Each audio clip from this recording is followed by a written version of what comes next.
Welcome to all attendees and our presenters. Welcome to the Pennsylvania Multi-Site Health Study Information Session. This session will be conducted from 7 to 9 p.m. this evening. It's being co-hosted by RTI International, the Pennsylvania Department of Health, Temple University, and Brown University. And this study is being sponsored by the Centers for Disease Control, Agency for Toxic Substances and Disease Registry. Welcome, everyone. Next slide.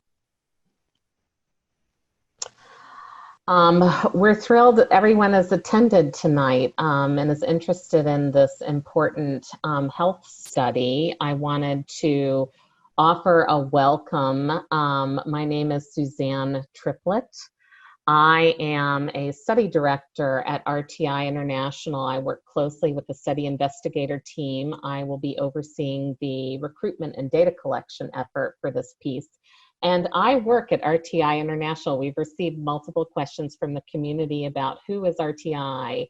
We know who the Pennsylvania Department of Health is. We, of course, know our local university, Temple University, and Brown University, but who is RTI? RTI is an independent nonprofit research organization. We are headquartered in Research Triangle Park, North Carolina. We have over 5,000 employees at RTI. It's a big company, but the part of RTI involved in this study has a lot of experience, over 20 years conducting these important exposure health studies in communities just like yours in Pennsylvania. And we've worked closely with many federal agencies, especially CDC, over the last 20 years on these efforts. And we're proud to be working now with Pennsylvania Department of Health, Temple University, Brown University, and we've expanded that reach to important community organizations such as the Bucksmont Coalition for Safer Water as well. So next slide. So for the presentation tonight, we'll be going over introductions to our study investigators, giving you some background about this exposure effort. We'll be reviewing the multi-site health study process, and we'll be covering also what our next steps are for the upcoming year and contacts with the community. At the end of this presentation, we will host a question and answer session with the community. I'll go over guidelines for that on the next slide. We can move to that one next. So as part of the presentation, this Q&A session, it will be held at the end of the presentation. So we have multiple investigators and operations staff who will be presenting slides for hopefully roughly around 30 minutes. Attendees can raise their hand at the end of the presentation, and our communication specialists will be giving you microphone rights. So the study team will be able to hear you and hear your questions and answer. If you would prefer to just submit your questions at any time through Zoom's Q&A feature, you can do that as well. And we will do that at the end of the presentation. Anything to add there, Cameron, our communication specialist, for technical? No, ma'am, you covered it. All right. Okay, so for the next slide, we will be going over introductions and background, and I'm going to be turning this over to our lead study investigator, Dr. Linda Brown.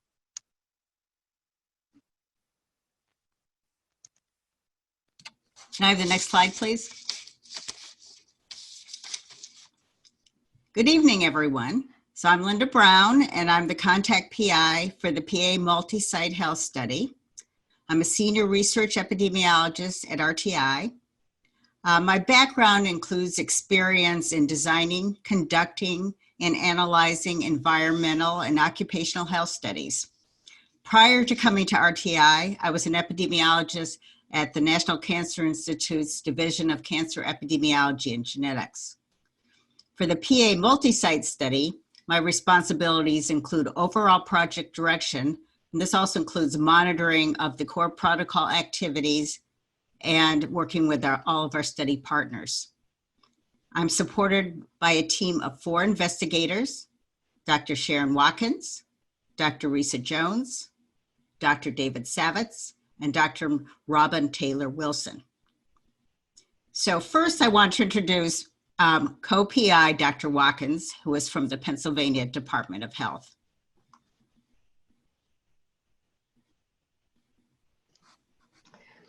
Good evening. I'm Dr. Sharon Watkins, and I'm with the Pennsylvania Department of Health, and I'm currently the state epidemiologist for Pennsylvania, and we will be working with this community.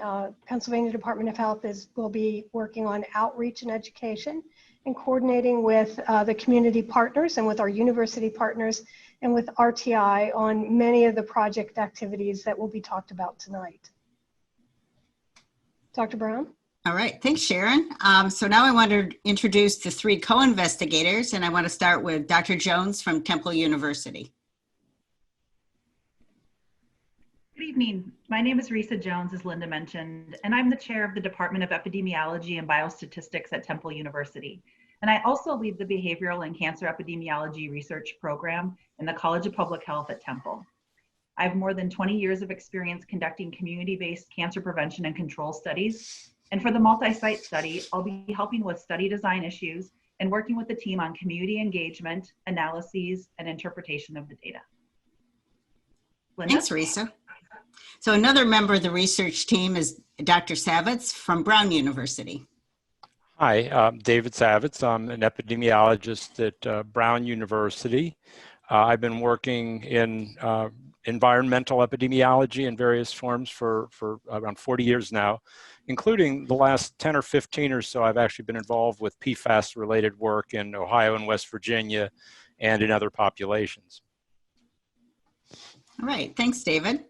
Our third co-investigator is Dr. Wilson from Temple University. Hi, good evening. I'm Robin Taylor Wilson, Associate Professor of Public Health in the College of Public Health at Temple University. Thank you for coming this evening. My expertise is in environmental cancer research with a focus on kidney cancer. Okay, thanks, Robin. So can I have the next slide, please? So in addition to the investigators you just met, I want to briefly introduce the other key members of our team.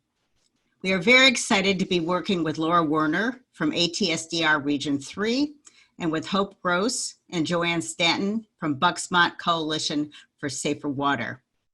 Our community engagement activities will be led by Susan Wood from PADOH, and the community assistance panel will be chaired by Bill Walker. Data management and sampling activities will be led by RTI team members, Tanya Ferris and Sterling Cummings, respectively. Suzanne Triplett and Rachel Tuman from RTI will oversee data collection operations. And RTI team member Ted Lewis will lead the historical water reconstruction efforts. Data analysis will be a joint activity that involves all the study investigators. So our next presenter is going to be Dr. David Savitz, who's going to provide an overview about PFAS. Thanks, Linda. Just a little bit of background on the chemicals that we're talking about here. This class of chemicals have been used in a variety of ways in industry and in consumer products for really quite some time now. One of the facts that was discovered that has caused in part the concern that we still have today is that they are very persistent in the environment. They tend to last for quite a long time, and therefore they expose people over a sustained period if they've once released. The PFAS refers to a whole class of chemicals with literally thousands of chemicals in it, but the ones that have been most prevalent and the highest levels of exposure historically have been PFOA and PFOS, although those are no longer produced in the US and are therefore declining over time. But there are a number of other forms of PFAS that are being introduced as substitutes, and so the issue is not going away even if those chemicals eventually do go away.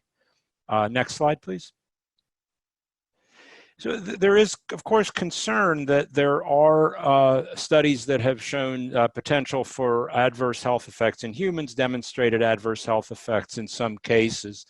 The understanding, though, is incomplete. We know enough to be concerned. We know enough to want to minimize exposure, but we don't know enough to know fully how to respond with empirical data, with good evidence, to address how much of a concern, at what levels of exposure a concern exists, and so on. There's also studies that have been done in toxicology, animal studies, which have pointed to a number of likely realms where there could be adverse effects in humans as well, including effects on thyroid function, immune function, and liver function. So I think that the more research is needed, and particularly in humans. I mean, there's always a challenge in extrapolating from studies in the lab to studies in the population.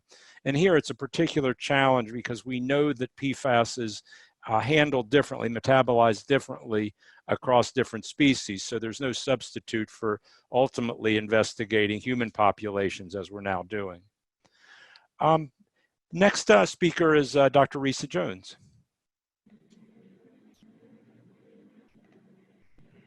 Thank you, David. A large number of studies have examined possible relationships between levels of PFAS in blood and harmful health effects in people.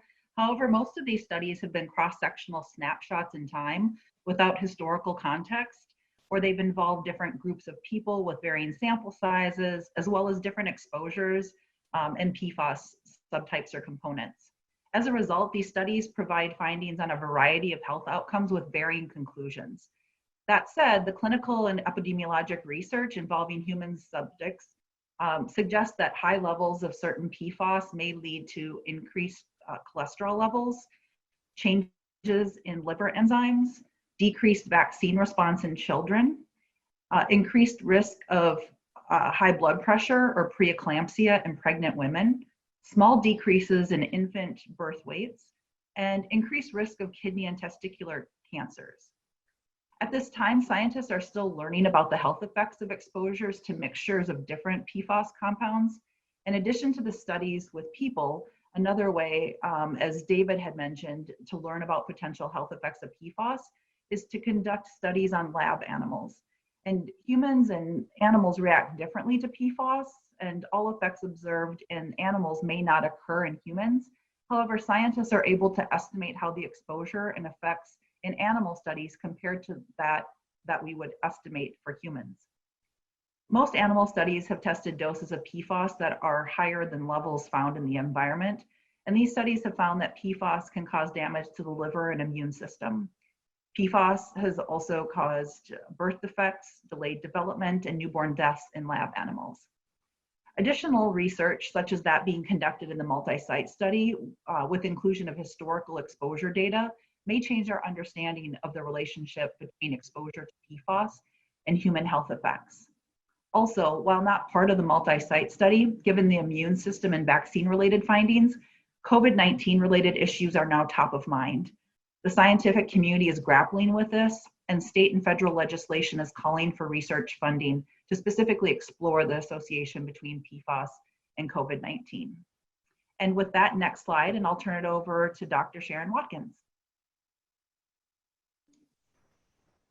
We're really excited to be able to include this community in the studies, and we feel that some of the really important reasons that Pennsylvania was chosen is that we have a long history of residential exposure to high levels of PFAS, and many of you were part of our earlier studies where we were able to show that serum levels were higher in the community than in other communities. Also, this community is densely populated. Many of the other communities are a smaller community with less numbers of citizens. You have 80,000 residents at last census. And so that really adds to the ability to make scientific conclusions about the population. There's also really good high quality data sources for historical reconstruction of levels of PFAS in the water, and that is another study area that was talked about a little bit by Dr. Brown. And I know personally, and my study team knows, that you're a really highly engaged community and very interested in this and really want to participate. And so wrapping that all together, that's why Pennsylvania, I think, was added to the multi-site study and why we're excited to participate. So in many of the community meetings, you asked what are the benefits and what will we get out of participating in this study? And I think this is the way that we will be able to address your community concerns about health and the environment. What specifically are the kinds of health outcomes that may or may not be related, and are there differences in children, and all of those questions that we talked about earlier in the many meetings that can only be answered by this kind of multi-site, larger study that has more statistical power and where we're actually going and measuring many of the outcomes. I also think, and we all as a study team believe that this will better inform healthcare providers and allow them to tailor what they're talking to you about, what they may recommend, and what they want to monitor over the long term. This is something you've asked about, and I know providers in your area have asked about, and something you've really been concerned about. So I know the answers won't come today or tomorrow, but it's through this kind of study that we'll be able to get those kinds of answers. So next slide, Dr. Brown.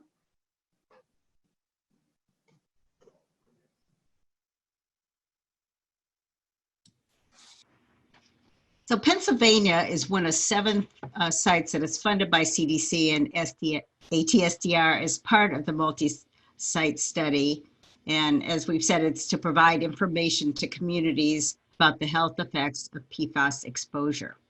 The other 6 states are California, Colorado, Massachusetts, Michigan, New Jersey, and New York.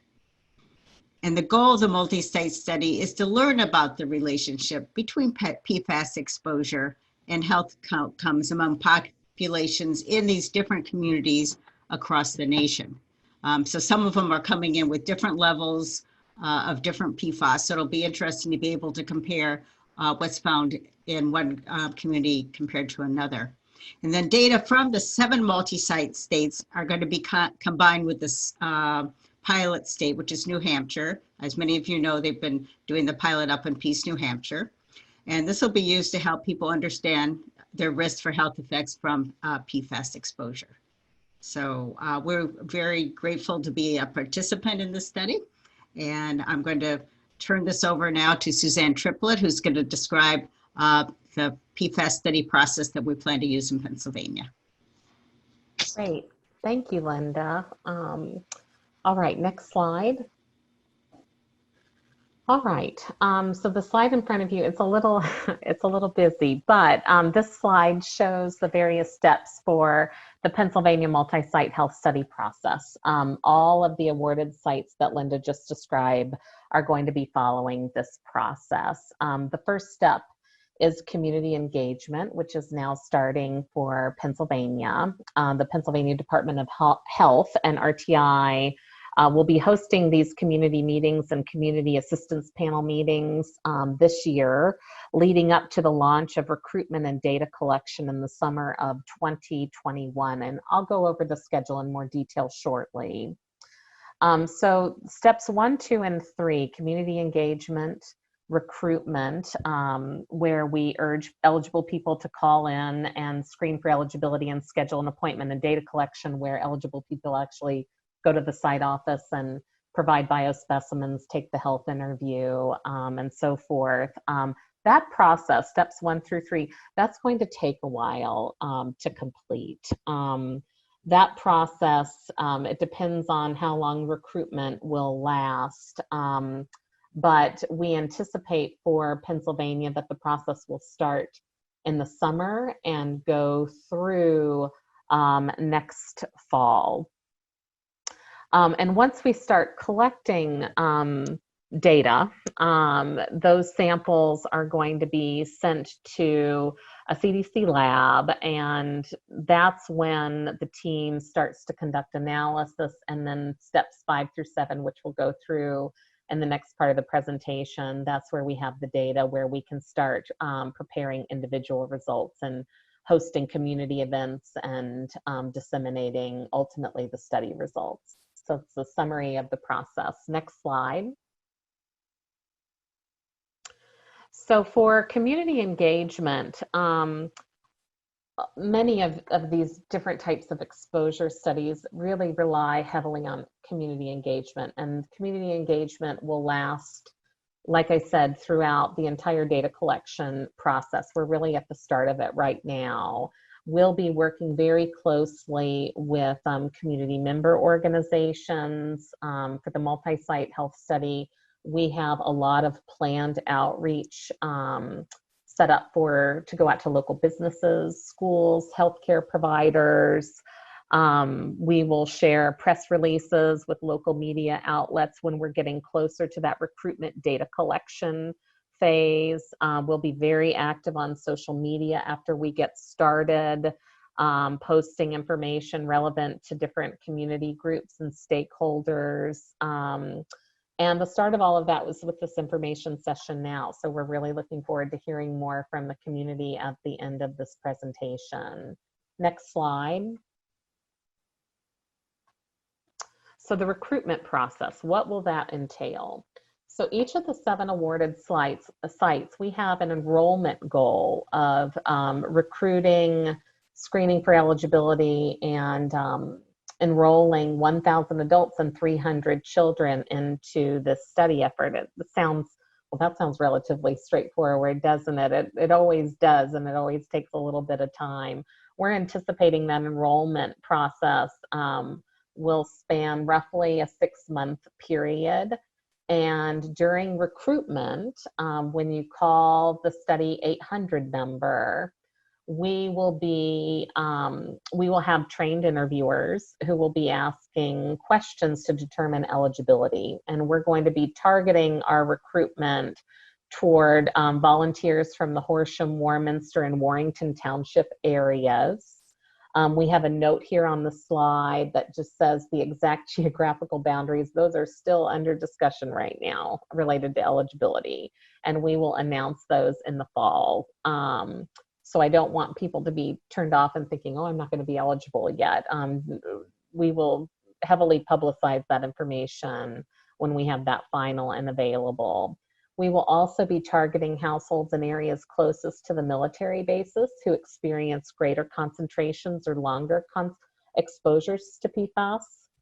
And we're also going to be targeting in the recruitment process those who participated in the prior biomonitoring effort conducted by the Pennsylvania Department of Health. Next slide. So eligibility at a broad level for the multi-site study will include adults here, ages 18 years or older, and children age 4 through 17. Adults and children who live or have lived in the areas with documented PFAS contaminated drinking water during the past 15 years. Those individuals will be eligible. And people exposed to PFAS in utero or during breastfeeding, they will be eligible as well. People who will not be eligible will fall, if you fall into the group where you were exposed more than 15 years before the study begins, that results in being not eligible for the study. If you were exposed to PFAS through work, such as, industrial plants, if you worked there, firefighters or people who worked again at those plants, they are screened out of this study. But there are, as we get moving through community meeting groups, we can explain more to the community about other studies that those individuals might be eligible for. There are other health studies, important ones that, especially for firefighters, that are coming up that they can participate in. People who are currently in prison or under house arrest are not eligible either. So next slide. So let's talk a little bit about the schedule for the Pennsylvania Multi-Site Health Study. This project started back in the fall of 2019. And we have been busy this first grant year and working on dose reconstruction tasks and preparing for community engagement and launch. thankfully, we just received word from CDC that we received Office of Management and Budget approval. That's a huge milestone. We just received that several weeks ago. We could hear the cheers from Atlanta when we received that word of that. That was an important milestone. That means that the study can proceed. We have approval to collect data, which is exciting. And unfortunately, as we were preparing to launch community outreach back in March, of course, COVID-19 struck, and especially struck the Bucks and Montgomery counties fairly hard. And so the world paused for a little while. And now what we're in the process of doing as a study is developing safety procedures, looking ahead at our schedule and figuring out the optimal time to launch a study around COVID-19. I will say many studies have paused right now, and we're looking at the site office establishment in the next spring after we get through flu season, and then we will also be then starting recruitment in the summer and continuing into the fall. I think those are the key dates. After that comes analysis and reporting. This is a 5-year grant that takes a little bit of time. There will be reporting to participants, individual results, and then to communities more broadly. And so that outlines the process there. Next slide. In the spring, and right now, we're starting to turn a lot of our energies to preparation for establishing a local site office. We will be establishing one local site office. Several other sites are in different areas of the state, different of their communities. So some sites are setting up 2 site offices. The Pennsylvania site will have one centrally located site office that will serve as kind of the operational headquarters for training and recruitment. We are going to offer appointments so it's convenient for the community to come in and provide their fasting blood samples. We'll be very flexible with our site office, and it's very important to us that we recruit locally for site office positions. So we have an in-house staffing agency. When we are ready in the spring to start hiring, you will see postings for office manager, field interviewers, clinical interviewers, phlebotomists, nursing assistants, laboratory technicians, as we flesh out our research team for the site office. All of our staff are going to follow COVID-19 safety procedures. That's very important. CDC has asked us to develop robust protocols around those issues. They're also working with us because the pilot study to the multi-site health study, which is going on in New Hampshire, it's still currently paused. But that study is working through those protocol issues, and we're going to learn a lot from them as they reopen and finish their data collection effort in New Hampshire.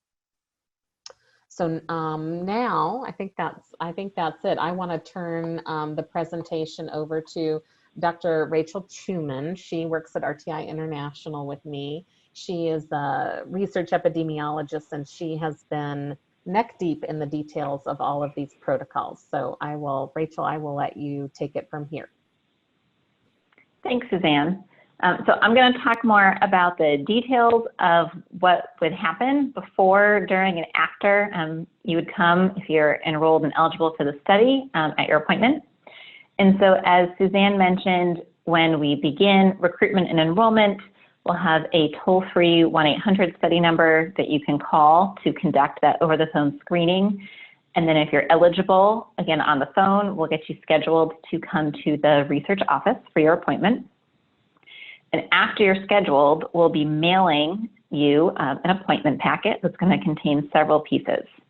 Some will just be information about the study, so more about why we're doing the study, FAQs, where that research office is, and your appointment time.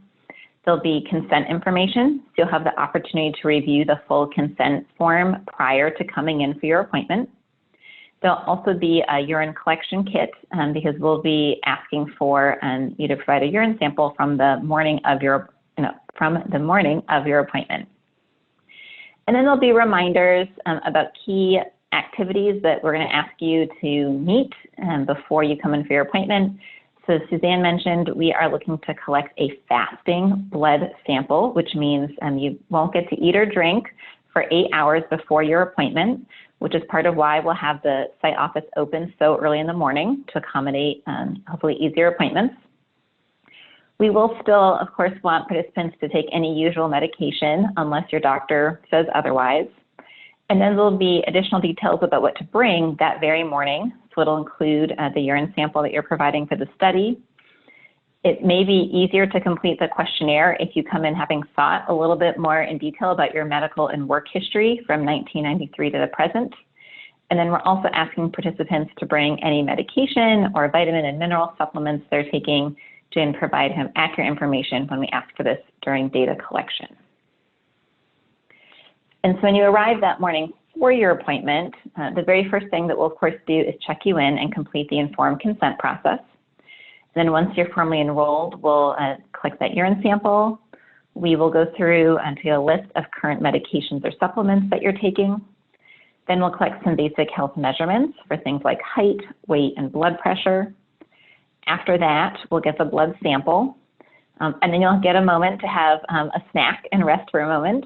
And then move on to completing the questionnaire, which focuses predominantly on medical and exposure history, thinking about things like water that you've consumed and how much and from what places as we try to reconstruct prolonged exposure. And then for children, there's also a neurobehavioral assessment component, which I'll talk more about on the next slide. Overall, thinking about kind of compensation or incentives for participation, adults who complete all components are going to be eligible for a $50 gift card. And then children who complete all of the components are going to be eligible for a $75 gift card. So as I said, children, we have this additional component where we are asking them to complete several behavioral assessment tests. And we're going to schedule that at a separate appointment time so they don't have to do it the same day that they are working or completing the blood draw. And I apologize, my Zoom is reconnecting. Can other presenters still hear me? We can still hear you. Yes. Okay. I'm going to reshare my screen then so you can also see the slides.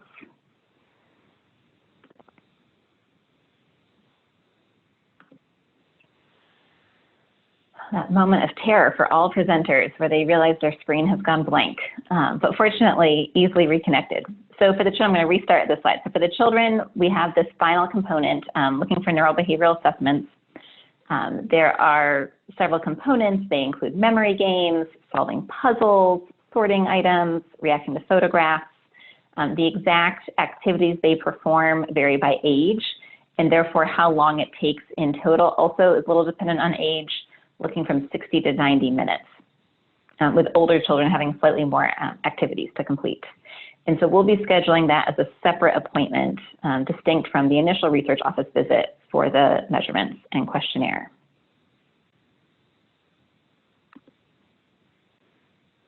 So thinking kind of holistically about how much time there is to kind of dedicate to this research study, there's the 8 hours of just fasting, which may prove more or less burdensome depending on how eager you are for breakfast perhaps in the morning, but we will ask you to try to stick with it for that one day. We do anticipate it to be less than an hour and a half for the actual research office visit, and then as I said, there's the additional time for the children's visit and neurobehavioral assessment. Thinking now to the results from the analysis, we will be analyzing all of the blood samples for PFAS. That analysis is going to be done by the CDC ATSDR lab. And as some of you may know, blood testing for PFAS is not a routine test that, for instance, you could go to your doctor to request. It's very complex and requires very detailed guidelines and protocols. And so we're really envisioning that it's going to take multiple months as opposed to weeks or days to complete that full analysis. We will have a clinical laboratory that's going to analyze blood samples for these health measures or health endpoints that are also important for the study. And we'll be sharing results with participants after we've collected and analyzed all of the samples. So again, thinking from those individual blood draws, in addition to analyzing for PFAS levels, we're going to be looking for lipids and other biomarkers tied to measuring thyroid, kidney, immune system, and liver function. And then in the urine sample that you provide, we will be assessing for PFAS levels as well as kidney function. And then towards, as Suzanne mentioned, communicating results more broadly, beyond getting your individual results if you're a participant, we will of course be sharing all the results with the community at information sessions like this and other avenues. So we anticipate having the Pennsylvania results to share first. Once the combined results, because there is that plan to roll all of the data across the study sites together for analysis, we'll be able to share the final report and again, host more information sessions to discuss those. We'll keep both as part of those and separate as needed community question and answer sessions to answer those emerging questions as results are shared. And we'll be sure to have experts available to also help answer questions that may arise during the study. And so now I'm going to turn it over to Susan Wood to talk about next steps.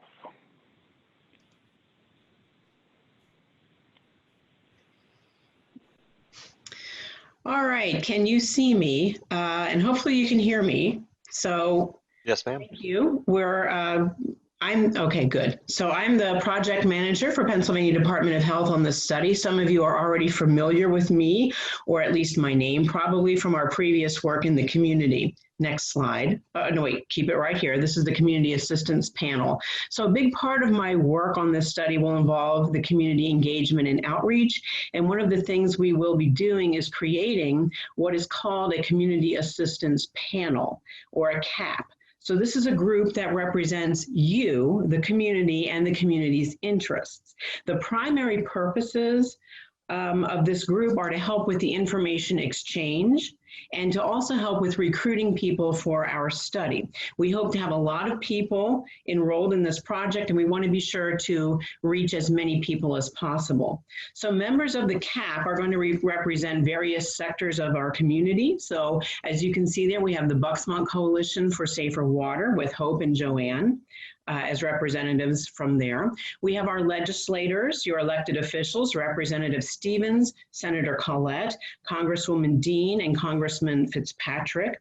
We have people from the Bucks and Montgomery County Health Departments, so we'd like at least one rep from each of those departments. Somebody from the Horsham Township, Warrington Township, and Warminster Townships in a municipal capacity. Somebody that represents each of the public water authorities. We're also looking to have somebody from the Navy and somebody from the Air National Guard. So these are our officials, so to speak, for the CAP. The other government agencies that are involved, such as the Department of Health, ATSDR, the Department of Environmental Protection, and the EPA, and the rest of the study team, we will definitely be attending those CAP meetings, and we will not essentially be on the CAP itself, but we will certainly be in attendance. We do want and we need people from the community and from various community groups that represent the community. So these would include people that represent parents, people that represent the minority communities, people that represent business owners, people representing veterans. We know that PFAS contamination has really affected many aspects of your lives and your quality of life. So if you can think of, maybe there are other groups that we haven't listed here that you think perhaps should be a part of the CAP, definitely let us know. Email is the best way to reach me, and you'll see that email in just a few moments. We're looking to meet about 4 times a year, maybe more as the study progresses, and we'll see what is warranted from that. Those meetings are certainly open to the public, open to everyone, and they will be recorded and the minutes and the transcript available on our study website. Next slide, please.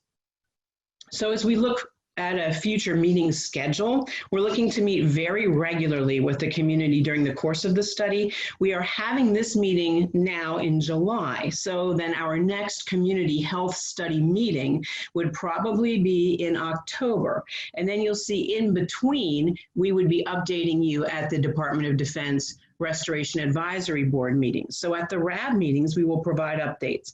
So, while we provide an update in September at the RAB, we would then hold our own meeting the next month in October. Same thing with the next RAB scheduled for December. We'll provide an update then, and then we would hold our own meeting then in January. So we want to be in touch as much as possible. We will also have regular CAP meetings. Those have not been determined yet in terms of a schedule. We have to see what works best for our CAP members and for the most people involved. Next slide. So for more information, we have a study website that we're very excited about. It's really beautifully laid out, and it's specific to the study. So all the information will be in one spot. It will be a wonderful resource for you. That's going to be active soon, with a link to this presentation and responses to your questions, particularly ones that we may not get to tonight. So that is PFAS.rti.org. For study information, you can call us. We have a hotline set up. It is 1-866-354-1076. We also have an email set up for this particular study, and that is PFAShealth@rti.org. If you have specific CAP questions, you may email me at the Department of Health. So my email is c-swood@pa.gov. You can ask me other questions too, but specific to CAP, they definitely want to come to me. So I know you have plenty of questions. And so next slide. Yeah, so we have plenty of questions out there. I can see them already in the Q&A, and we're happy to answer them. We're excited to, in fact. So Suzanne Triplett's going to explain how all of that's going to work. Thanks, everyone. I think what we'll do is we'll start with the questions submitted through Q&A. And, once we go through those, if other members of the community want to raise their hand and be given microphone rights, that's fine too. I see one has popped up, Congresswoman Madeline Dean. We can start there, and then we can shift to Q&A. We'll change things around a little bit. Can you help us with that, Cameron, that process? Congresswoman, you should now have the ability to use your microphone and ask your question. It looks like I'm unmuted. Suzanne, can you hear me? We can hear you, yes. Oh, great. Wonderful. Thank you. I'm pleased to be with all of you this evening. So thank you, Suzanne Triplett. Thank you to Drs. Brown, Watkins, Jones, Savitz, Taylor, Wilson. Thank you to the program manager, Wood. And really a special thank you to Hope Gross and Joanne Stanton of the Bucksmont Advocacy Group. We wouldn't be here but for many of the advocates and community members who just said, enough is enough, and we need to know the truth about the risks of PFAS exposure. So I just thank everybody who's on the line. I'm here just to let you know I'm here, I'm listening in, but I do want to say what's going on both at the state level and in DC very, very rapidly. I was pleased that it was my own teammates who brought to my attention when I was a state representative in Pennsylvania for Abington and Upper Dublin, the 153rd, this issue of PFAS maybe 5, 6, 7 years ago. I'm now forgetting what year it was. But it was Kathleen Joyce, my district director, who brought this to my attention. We have been on site at the Willow Grove Naval Air Base multiple times. We've brought members of Congress there. We've had roundtables there. And so it takes community activism and somebody like Kathleen Joyce, who is tenacious, to say we've got to do something about this. It was she literally who got the $2.8 million appropriation from the Air Force for the retention basin so that we could stop the continuing contamination into Graham Park from that location. So Kathleen's not going to like that I said that, but she gets the credit for having done that.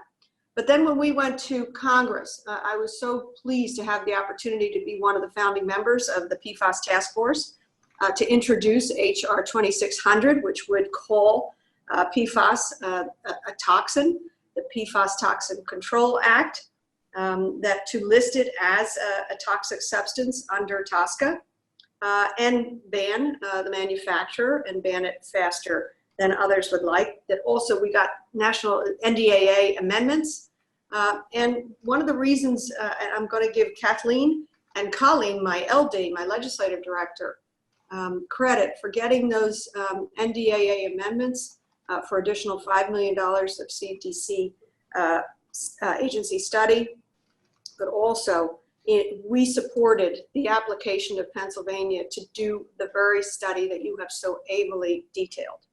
We know that the $1 million appropriation is not enough, that we have a long way to go, but we're darn proud that we were able to bring a spotlight to Pennsylvania in order to study and understand the relationship between PFAS exposure and health outcomes. So I just want to make sure I give a shout out to everybody. I'm pleased to be a part of this very difficult conversation, and I'm really in awe of you, the scientists, the administration. I'm very pleased with the administration stepping up and putting the project manager on, the epidemiologist on. I'm a member of Governor Wolf's Pennsylvania Commission for Women. So thanks for that all you are doing. A tremendous number of women who seem to be here, not to let the men go. Thank you for all your work too. But really, I wanted to say a big shout out to Kathleen and Colleen at my office. With that, I'll toss it back and just know I'm here, I'm listening in.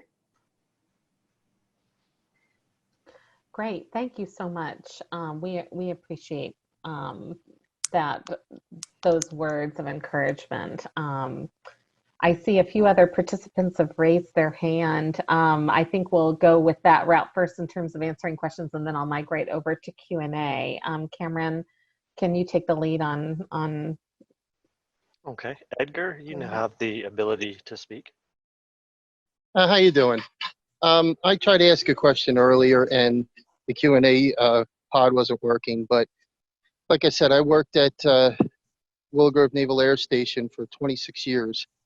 And in doing aircraft maintenance, did everything from drink the water, bathe in it, and, you know, wash the aircraft and parts as well.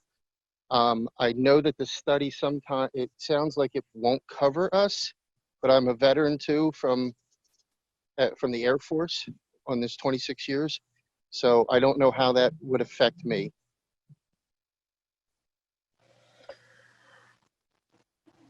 Well, we will be posting more information on eligibility a little bit later on. That was more geographical locations.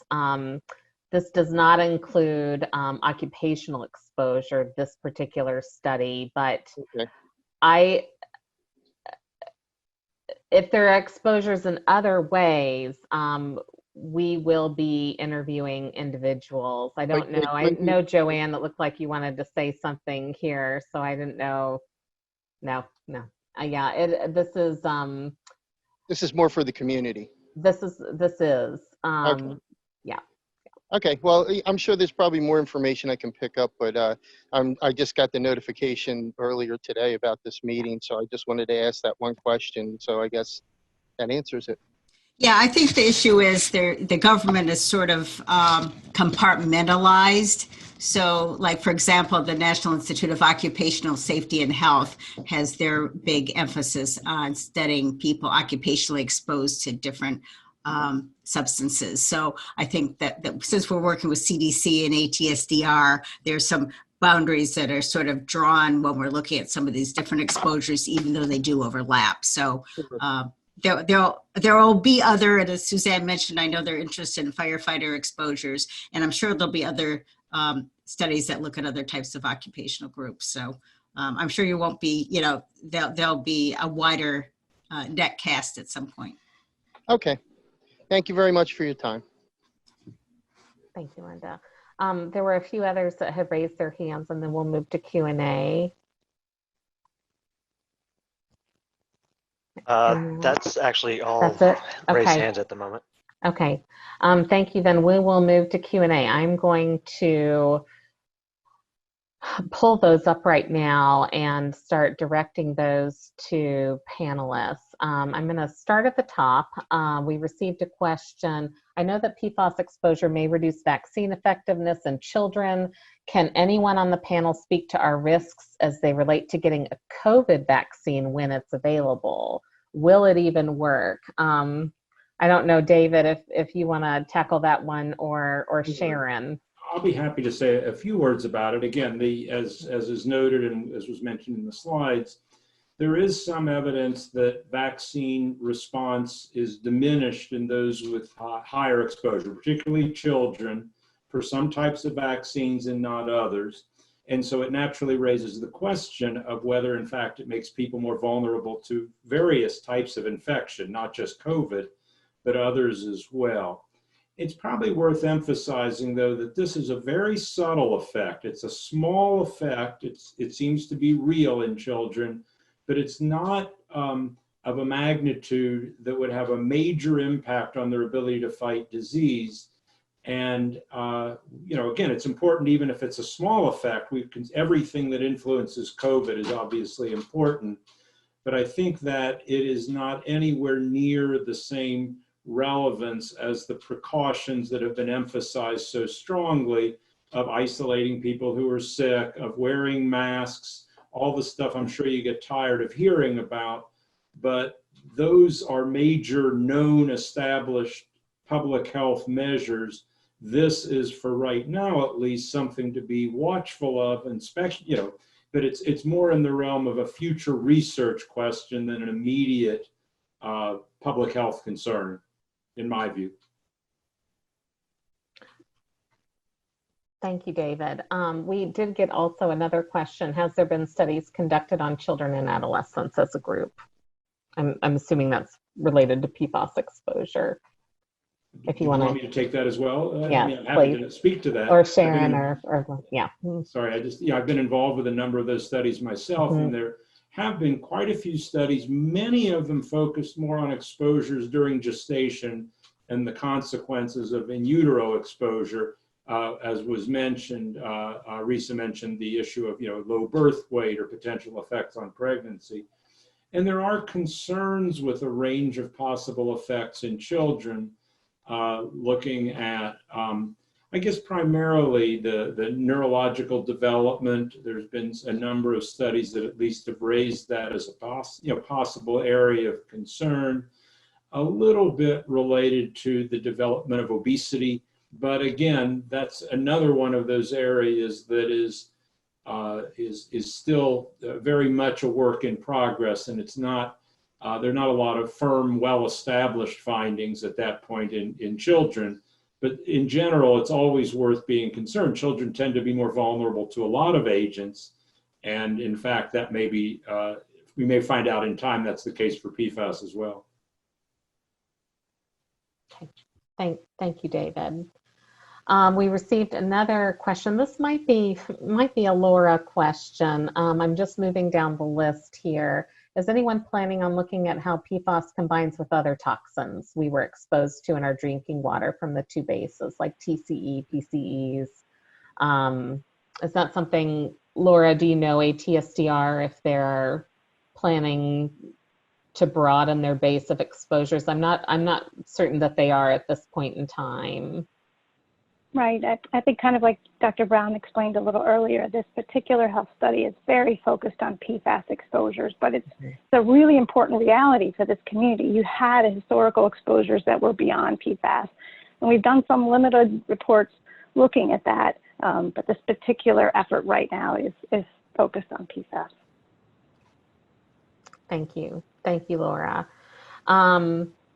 The next question we received, this is probably a Ted question. I don't know, Ted, if you've been looking at the chat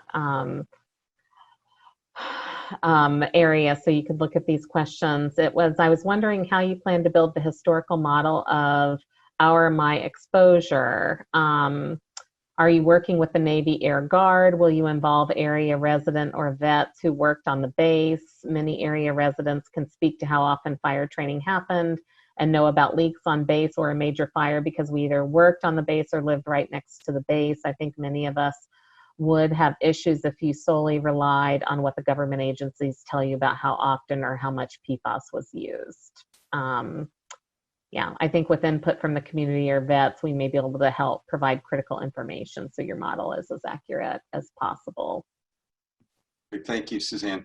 Mr. Martindale, thank you very much for your question. And yes, we're going to try and collect as much information as reasonably possible to characterize the releases from the installations, as not much is documented or available. The Navy and the Air National Guard are not partners in this study per se, but our initial sources will include data collected from the Navy and the Air National Guard, as well as other sources and typical behaviors at other bases that used AFFF for fire training and for putting out fires. While our initial plans did not include or budget for conducting interviews to collect data, and certainly any of our on-the-ground work has been neatly interrupted by COVID-19, I'm going to talk with the rest of our team to see if there's some way we can use some of the vehicles that we've established, like the website and the call-in numbers and email accounts, to see if we can't make use of that valuable information that people like you have, but are not documented and available through a Google search. So thank you very much for that offer. Great. Thank you, Ted. Next question. This might be more for David again, or Sharon, Risa, or Robin. Is there any link between these chemicals and depression, diabetes? Can you speak to that?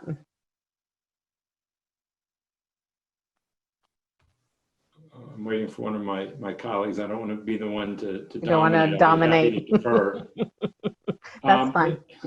There is, not to my knowledge, I have not seen research, it doesn't mean it doesn't exist, pertaining to depression. There has been an interest in looking at potential effects on diabetes, on metabolism, glucose metabolism. I think it's very mixed at this point. There are at least some suggestions, but it's rather weak at this point in time, the support for that. It's tricky because the menu of possibilities is endless, and we have some areas where there's been some momentum, and I don't want to give the impression that just because we haven't found it yet, that means it's not there. The difference between a lack of evidence and evidence of a lack of effect, and in many cases, it may just not be something that we're aware of because it hasn't been looked at. But I'm not aware of, as I said, for depression, of any specific studies focused on that. And with diabetes, a handful of studies that have not been persuasive, but not been dismissible either, ambiguous. Thank you, David. All right, next question. And well, I'll pause here. Should I, would it be helpful if I shared my screen so people could see the questions and answers, or is it fine? I don't know if our panelists have a strong opinion on this. Linda, do you, if you want me to share my screen? I think this is fine the way you're doing it. Okay, okay. I think we've covered this. We did receive a question, just a statement. Question really. No mention of former employees. Where are they included? I think Linda has covered the occupational component of this. I don't know, Linda, if you wanted to speak to that. Yeah, I mean, I think it depends what the employee was doing and what their exposure was. Mm-hmm. So someone could be located on the base but not have a job that was dealing with PFAS, but they could have been exposed to the water.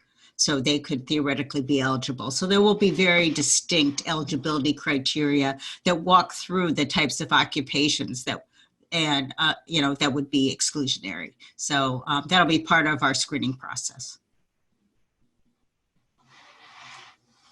Thank you, Linda. I see that we had another person raise their hand, so I'd like to let that person ask their question, and then we'll move back to Q&A. Okay, Susan? Can you hear me? Yes, ma'am. Yes, we can, Susan. Hi, I'm president of an organization, Residents for Regional Traffic Solutions, Inc. And I would say we feel it's essential to interview members of the public who have a history with working on the naval base, who can attest to the realities of what transpired there versus the government reports of what transpired there. We all know that government spins reality. And we really need to cut through the bureaucracy and have the truth of what's transpired there.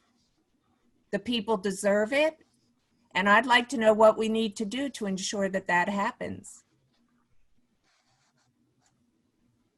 Well, I'm thinking of putting this to Congressman Dean, but for our study, yeah, I mean, for our study, what we want to do is make sure we understand to the best of our ability how people were exposed from these bases. And for us, it's mostly into the general public and into the water supply, because that's what we'll be measuring, but we'll also be measuring serum samples. I think it's a whole different issue in terms of what the government may or may not be telling you. That's probably beyond the scope of CDC and ATSDR's involvement, but you know, that's not what we are funded to do for this study, although we definitely appreciate what you're saying, and we'll try to use, get better knowledge of what types of exposures did happen and use that to characterize exposures.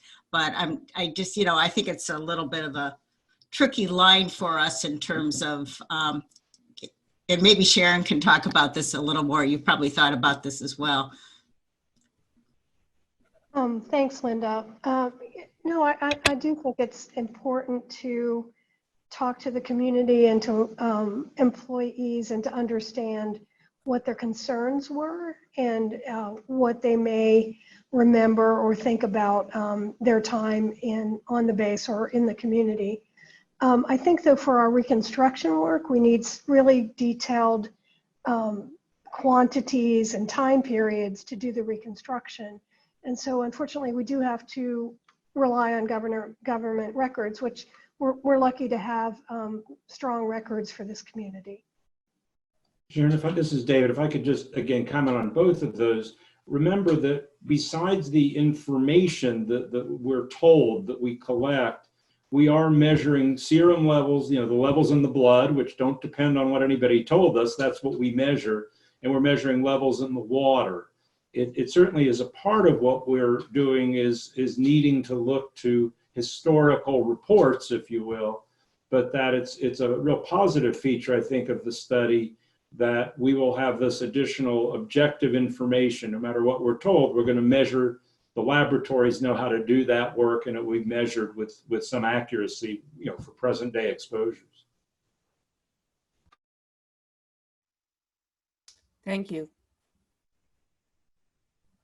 Thank you for that question. Let's see, moving back to question and answer regarding eligibility. What if a resident's exposure includes time before and after the 15-year mark?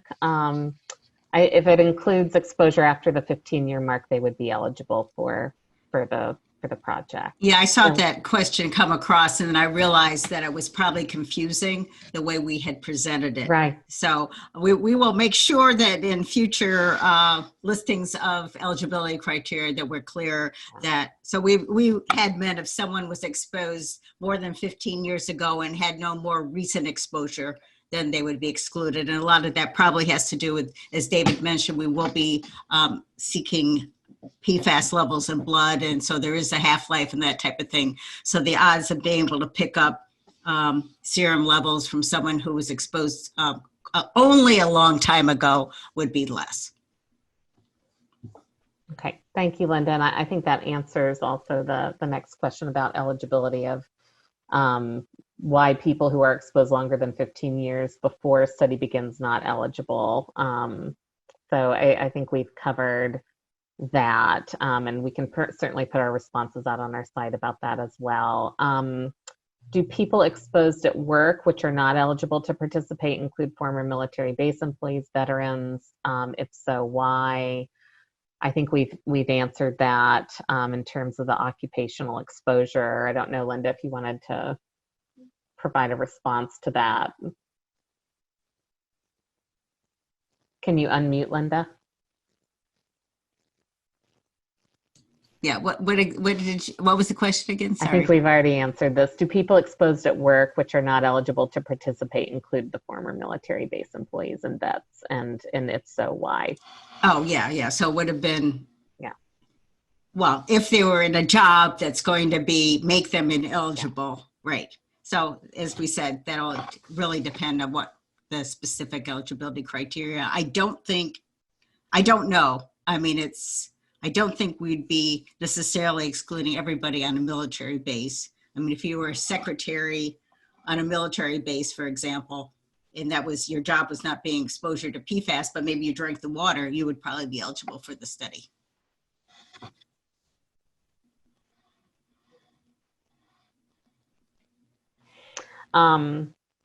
Okay, and we have another one related to the 15-year issue that's just popped up. I think we've answered that and cleared up that. The next two questions that we can answer here. All right. And again, that question on 15 years, I think we've cleared that up. I am a military veteran stationed at the base for 10 years. From 1990, it looks to 2000, lived in the Warminster area the same time and still live near the base. I have health issues? Is there anything I should be doing to follow up with this information I'm receiving tonight?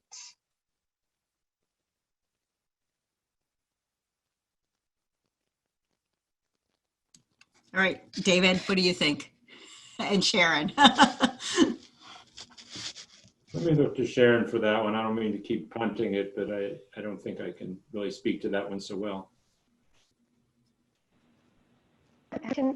Susan, can I have the question again? Oh, of course. I am a military veteran stationed at the base for 10 years from 1990 to 2000. Lived in the Warminster area at the same time and still live near the base. I have health issues. Is there anything I should be doing to follow up with this information I'm receiving tonight on the Zoom call? Well, I think definitely follow up by considering participating and volunteering. Just keep looking at our websites and making sure that you check both RTI and the Department of Health for information on that. And if you have questions, call your physician and talk with him about that. And if you want your physician to talk with the Department of Health or with ATSDR about any concerns that they have, we certainly do that and would be happy to do that with you. We also have a fact sheet of what you can take with you when you go to your physician's office to maybe walk through what some of your concerns might be and what the physician might be willing to talk about or needing to talk through with you. Thank you, Sharon. All right, the next question. I have lived in Horsham for 21 years. Am I eligible to be part of the testing? If you meet the eligibility criteria, yes. I didn't understand the 15-year criteria, so I think we've addressed that.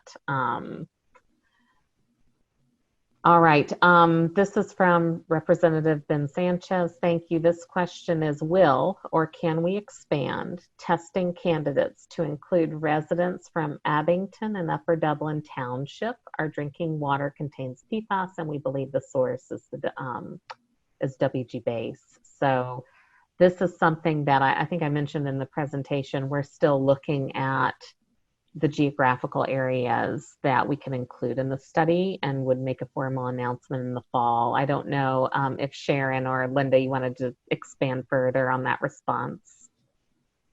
This is Sharon, and I would just say that we are aware of those requests and the concerns from the citizens in these areas, and we've been working with RTI about what we can do and how we're going to structure this. So just so you know that your request is with us and that we are thinking that through.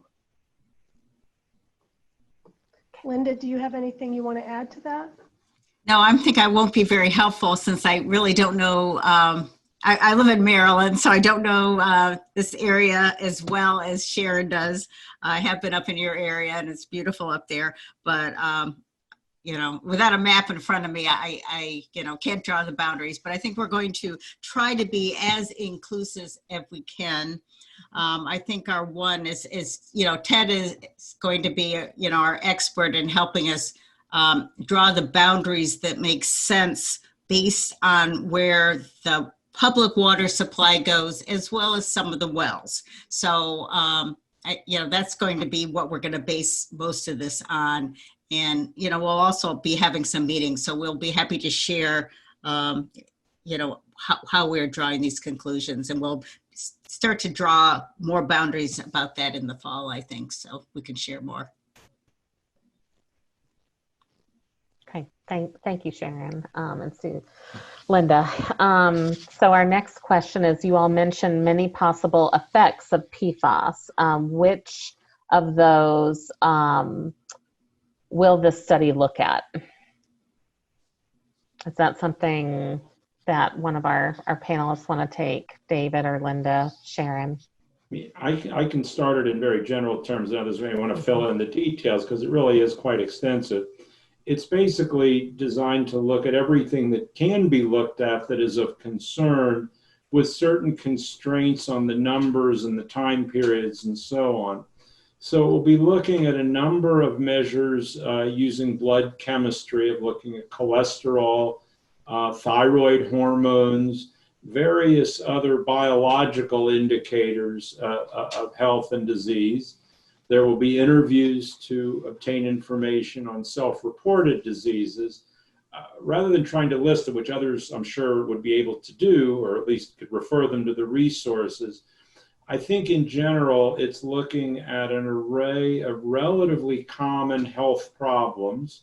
It's not large enough to look at relatively rare events, because even though across all the sites, there are some health concerns that require very large numbers to examine, but it's looking at an array of a pretty broad and maybe not exhaustive, but a pretty extensive array of health considerations, mainly issues that have been raised either in previous studies in human populations or from laboratory studies.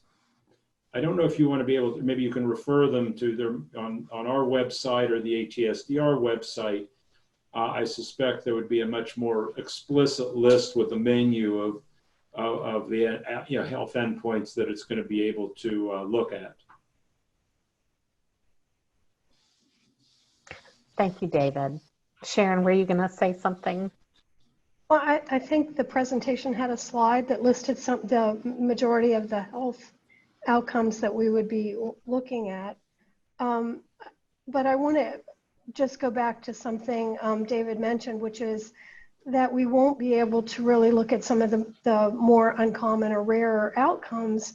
And I think that was a compromise in the study design, and wanting to spread out as many sites as they could, but also compress the timeline and not have to try to collect over 10 years or some other long period of time to be able to study these rare events.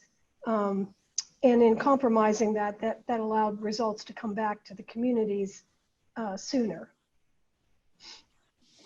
Right, so some of the things they're studying would be more like precursors, you know, the blood values of things that might lead, you know, potentially to diabetes, but you don't have diabetes, high cholesterol levels that could lead to heart disease, hypertension, you know, these different things that, you know, I think it's casting a pretty broad net, as David said.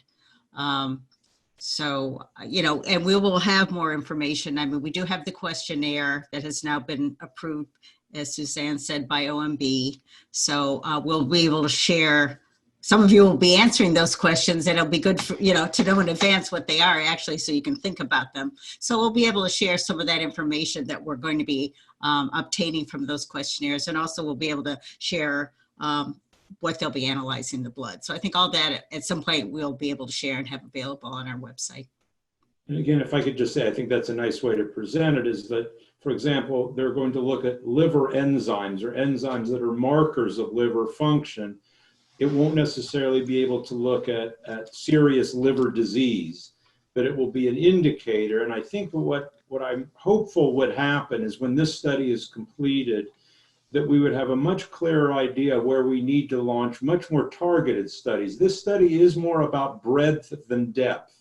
It's covering a lot of territory, and it's going to, I think, very well may pinpoint where we need to go into great depth for particular health concerns and actually use very different designs. The next study may not look like this. This is the right study for the state of knowledge we have right now. And as we advance it, I think that there will be more targeted studies, would be my prediction.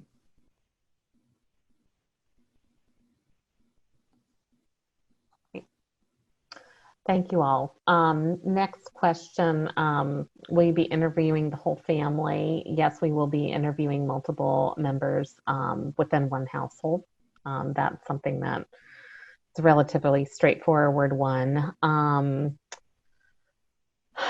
Next question, again, a geographic area question, and we will post more information in the fall about that. What geographic area will be considered for the study? Just the immediate area around the airbase, or areas that are still getting contaminated drinking water? It's a little broader than that, but will you include several miles downstream from the air base, such as the Abington and Upper Dublin areas? So more on that this fall, with more geographic boundaries and information about those sub-communities regarding eligibility. So thank you for that question.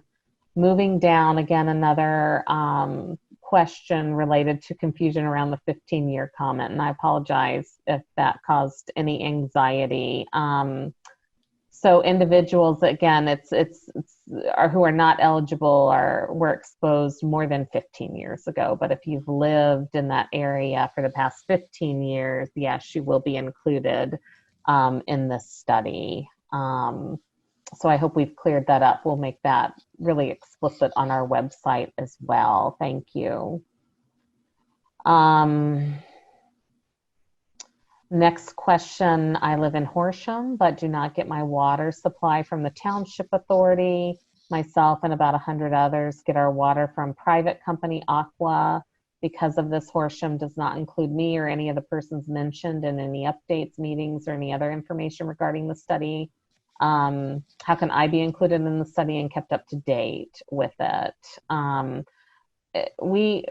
I might let Ted answer this. We are including individuals who are exposed through private wells, or Linda on this one, if we want to expand on that response.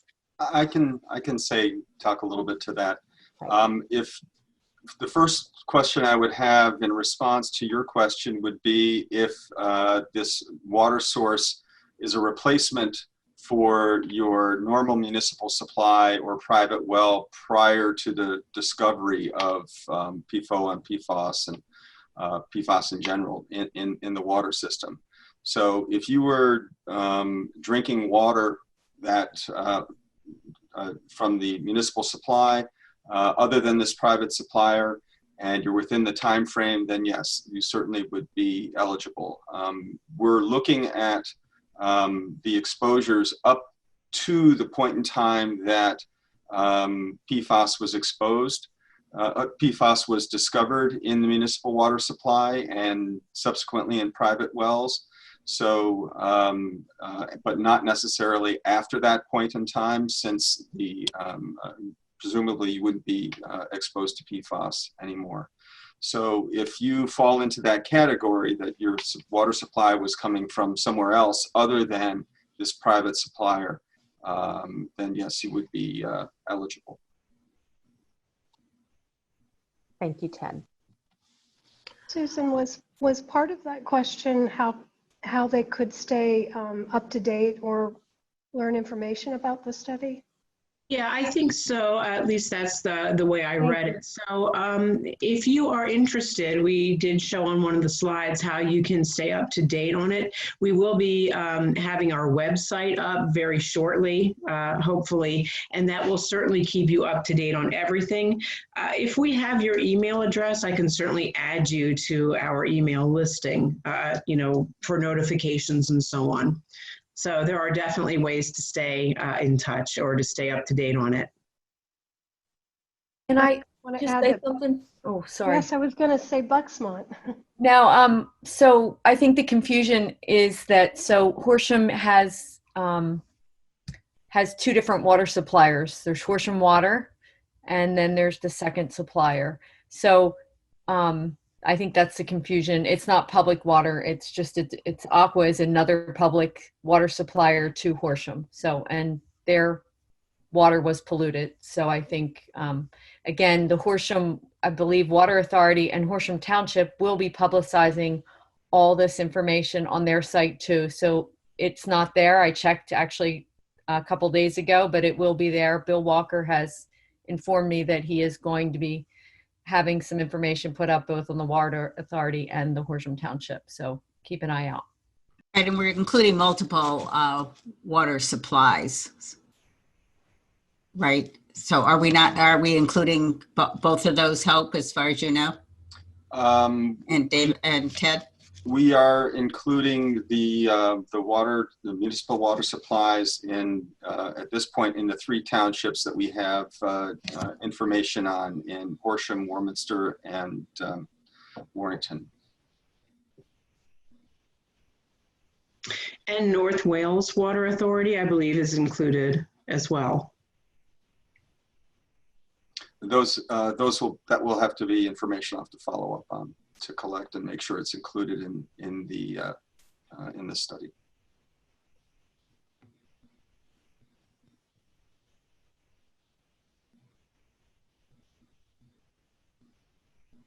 Okay. Thank you, Ted. Next question is eligibility. Linda, I don't know if you want to take this one. Are there other exclusion criteria for eligibility, such as minimum amount of time living in a geographical area or pre-existing conditions? I don't think there's anything excluding pre-existing conditions as far as I know. And we did talk about the eligibility for living in the eligibility in the area. So it has to be, more than, it had to have been some type of recent exposure and and you couldn't have just moved in, a year ago, because then you wouldn't have been exposed. So there'll be very strict residential criteria that'll be very clear to everybody in terms of the timing. I think it'll be interesting to talk about in utero exposures and the timing of that. That'll affect children potentially. And I don't recall anything about any pre-existing conditions. David, do you recall anything, or Sharon?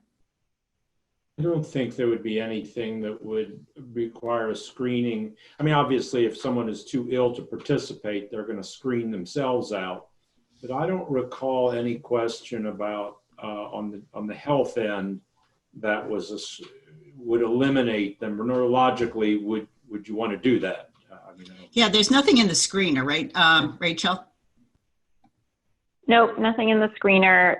Certainly, as with any study that collects blood, when you would arrive to the clinic, we would ensure you didn't have any condition that would preclude it being safe for someone to provide blood. So for instance, someone with a bleeding disorder could still participate in the study, but might not provide a blood specimen.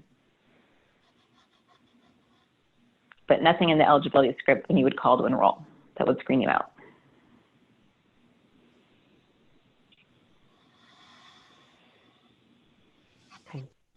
Thank you guys for that. All right, so the next question we have, again, that was a question related to kind of the 15-year issue on that slide for confusion. So I think we've addressed that. We'll move on to the next question. It's another dose reconstruction one, I think, Ted. So the Horsham Public Water System has been non-detect since April 2017 and below detection since October 2019. Will that affect the results of the study? I think and I'm not an expert in the pharmacokinetic modeling, so take my answer with a grain of salt. But I believe the modeling that will be conducted following the historical reconstruction. So the historical reconstruction is 2 parts. We're trying to use what information we can to try and predict what was in water that was being consumed by people, either from private wells or from municipal water supply systems. So we will predict a time history of drinking water, of PFAS concentrations in drinking water at those various locations. Those will then become inputs to a model, PK or PBK model, that will try and predict what the blood serum level of those of PFAS would be in an adult or a child or some other representative consumer of water, and take into account how long they had been drinking that water, at what contamination level, how often they would be drinking it, their age, body weight, all those kinds of variables. And it would go up until the point that we have stopped predicting water concentrations, which will be about 2017. In terms of how it impacts the actual blood samples and urine that's collected, I'll let someone else address what that effect would have.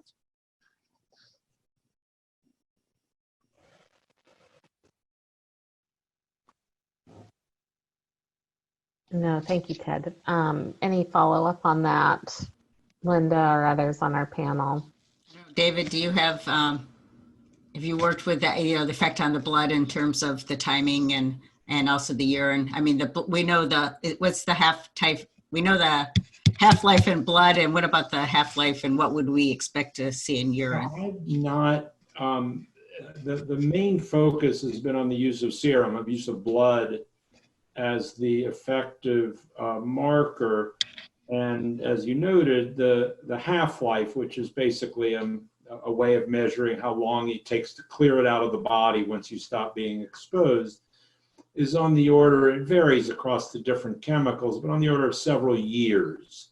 So that if you have a certain level today, and every few years it'll go down by half until you reach sort of normal levels. I'm not familiar with actually urine biomarkers. I don't know enough about the metabolism. I assume there's a good reason they're not used, that it may just not be relevant or informative for these purposes. There just may not be a. So yeah, so I wasn't sure. I thought we said we were, and maybe Laura knows more. I mean, I thought somewhere we said that we were going to be looking at PFAS in urine, but maybe we're looking at other things in urine. So there's a lot of biomarkers that are being examined, including urinary biomarkers. I'm sure that would be useful. I just didn't think they were the exposure markers. Yeah. Yeah, I know we said that, but we'll double check that, and we will certainly know what we're measuring in, which body fluids. So Linda, I can say that in our prior work in this community, that urine was not a good marker for exposure. It did not correlate well with our blood serum results. And so I think that's why, and there was very little detections in urine. So I think that's kind of why national studies are not using urine for detection of PFAS. As David said, urine is going to be used for clinical purposes, but not for PFAS. Right. Yeah, we may have misspoken somewhere along the line, but the intent, so we will be doing the serum levels of PFAS, and we'll be using, both blood and urine for other clinical markers.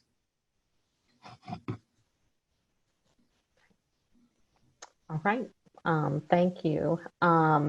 Next question, let's see. Will the recruitment process involve RTI and researchers reaching out to residents reach out to researchers, or a mixture of both? So the recruitment process will involve heavy publicizing of the study that we're ready to start enrolling. We will, and through that publicizing, we will need interested community members who think they're eligible to call in to be screened. And then we can administer the eligibility questions. If you're eligible, we can set up an appointment for you to come to the site office. We will be also sending letters to specific households where we think the exposure has been particularly high. And from those materials received, again, we're going to be encouraging you to call the study 800 number to be screened for eligibility. We're not ready. We're not there at that point yet. That will start in the late spring and summer, that process. Suzanne, the person that asked that question actually has their hand raised as well. Is it okay if I give them the ability to talk? Sure. Yep. Christopher, you should be able to take yourself off mute and ask your question. Yeah, can you hear me? Yes, we can, Christopher. Okay. Yes. Chris Ellery with the Intelligencer. I actually just raised my hand just to mention that this was back whenever the discussion about the water sources was coming up. I just want to mention that about a year ago, Warrington switched their entire service over. Well, North Wales, I believe, became the primary water provider from there. There's a bit of a complicated thing. So if you were gathering enough information on Horsham for that reason, you might want to do the same thing for Warrington. Just wanted to mention that. That's all. Thank you. Thank you. Thank you. Let's see. Next question. Is the 1,000 total of adults being gathered for data broken down by gender, age, et cetera, to get to that number? Linda, I believe that we'd like a balance of by gender, men and women. Do you want to take that one? I don't think we have other specific criteria. Right. I think it's a little vague in the protocol. It does say we want to sort of have a mix by gender of adults and of children. There's no specific mention that we saw of, targeting any age groups. If we get more guidance, I mean, we want to do something similar across all the 7 sites. And also, this is highly driven by what they're doing in Peace, New Hampshire, because we want to be able to combine our data with what they're doing as well. So normally we might have had more flexibility in coming in as new study sites to develop sort of our own protocol and questionnaires, but because Peace was the pilot study and the big government OMB wanted to be able to combine all these data. We've been, following, we didn't have as much ability to change things. So, but I'm pretty sure that at this point it's, I don't know that we'll be turning anybody away. I mean, we'd be delighted to be able to recruit all our 1,000 people. And, if it turns out it's not totally a mix of males and females or whatever across, I think across all the studies, it's going to balance itself out. So we'll just, unless we're told otherwise, we have a big study group where all the PIs are meeting and others to talk about data collection jointly with those at CDC and ATSDR. So some of these may become clearer over time, but right now there are no specific criteria. Thank you, Linda. The next question, many careers started in the 70s. There was also a daycare on base. We all drank and ate food prepared with PFOA solution included. I was there from 1973 to 2007. I think that speaks to. Right. I mean, the children at the daycare, if they were exposed, and they still are, they're probably adults now, right? So if you were exposed, and remained in the area that you would have been, exposed 5 years ago, for example, then yes, they could still be eligible.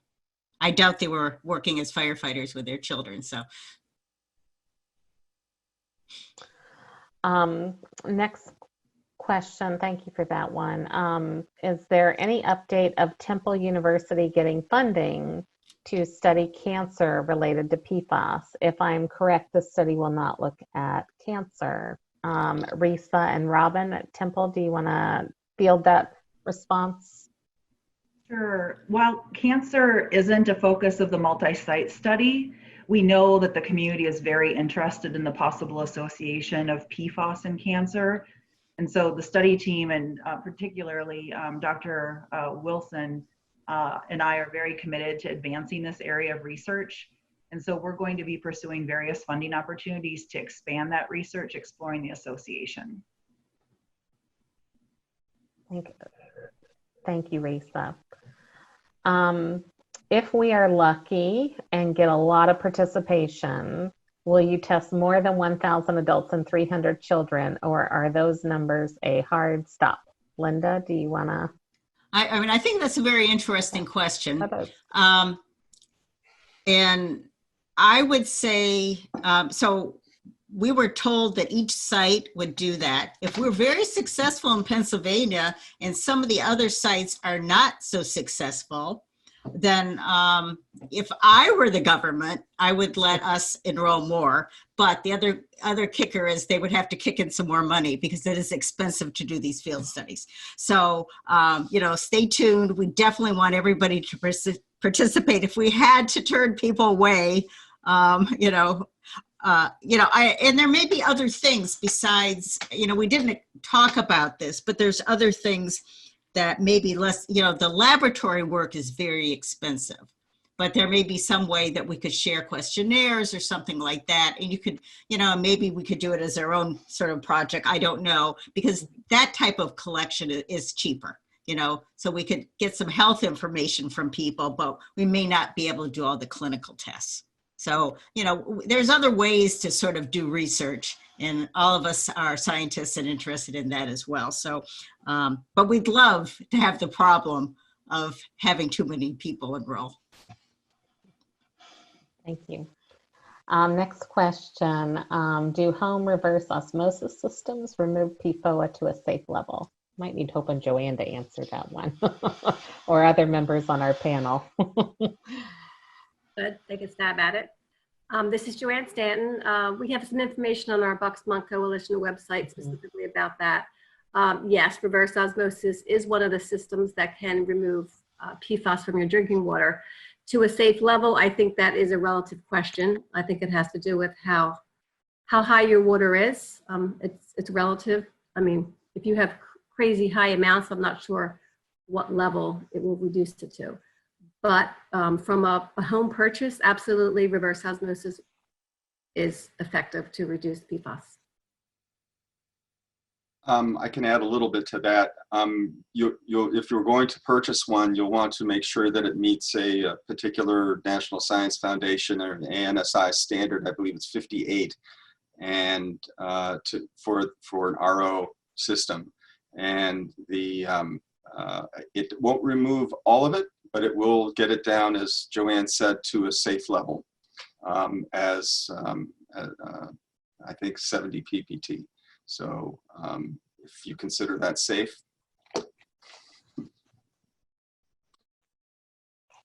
Thank you, Joanne and Ted. I appreciate that. Why are children having more testing than adults? Are they finding a relation to children and attention difficulties with high levels of exposure? I don't know, David or Sharon, if you all want to tackle that one. One of the, well, again, there's a decision or judgment made by CDC about what the priority issues are. Once you decide you are interested in studying children's development, it requires a much more time-consuming and demanding set of protocols. It's not just, you don't just measure something in the blood, or you don't just ask a few questions. It's a much more involved and time-consuming method of assessing to look for these very, very subtle changes in their cognitive ability, their thinking, their skills, their neurodevelopmental skills. And so, as far as where it fits in the priority, there are differing views about how strong the evidence is. I think that it ranges of opinion, range from not very persuasive to being of concern. This is nothing that is known or established. And again, the study is intended to clarify whether it really is a priority outcome, a health outcome that really should drive future more detailed studies. And they're investing a fair amount of resources in trying to address that question.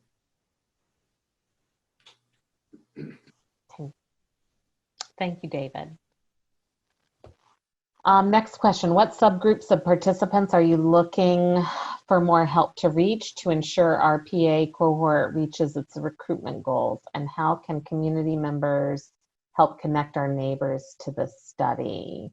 I think Linda's already answered the bit about the subgroups of participants. Well, I think we're talking about minority populations that, okay. you know, Susan talked about a little bit. You know, making sure that we represent right. the whole community. Okay. So maybe Sharon, do you want to talk about this a little more, since I don't really know the area that much? Sure, and I'm going to also ask Susan Wood to talk a little bit, but I think that's part of why we are trying to put together a large CAP, which has representation from the community and, you know, minority and other vulnerable populations within this community, so that we do have outreach and we do have a participation and a voice from everybody in the community. And we're looking also to our Bucksmont partners to help with that as well. Susan, do you have any other information?